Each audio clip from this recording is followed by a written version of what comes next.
Prepare the needed materials: bedsheet, pillowcase, blanket, bedspread, extra padding for linen, protection disposal bag for soiled linen.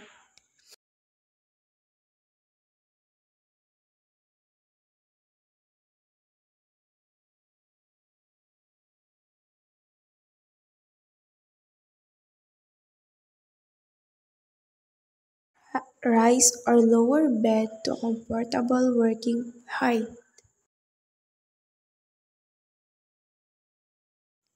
Perform hand hygiene and apply clean gloves.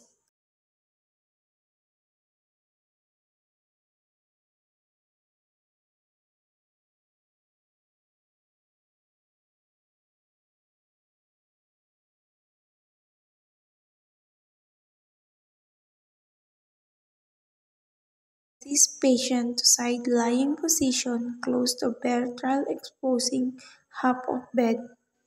Roll and tuck soil bottom and draw sheet along patient along the center and one half of the bed. Unfold clean mattress, pad, and bottom sheet.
Move to opposite side on patient and begin removing bottom linen. Dispose the linen appropriately.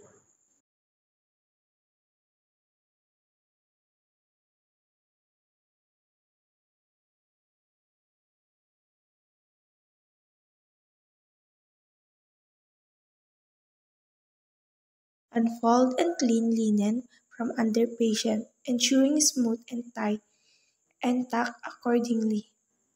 Place clean top sheet over patient, pulling soiled top sheet out from under clean one and dispose properly. Pull top sheet and blanket up, create a tent over patient knees.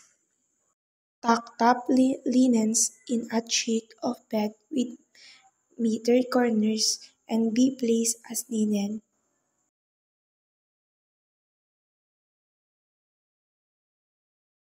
Cover the patient with new blanket.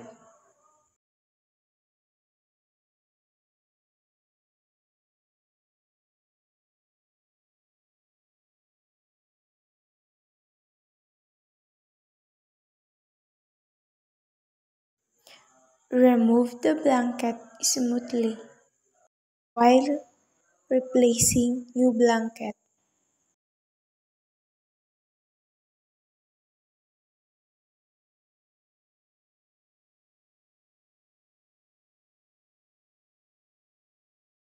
Dispose the blanket in soil linen or soil bag.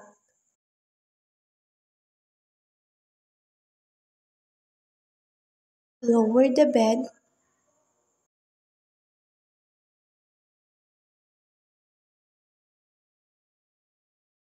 Remove gloves, then perform hand hygiene.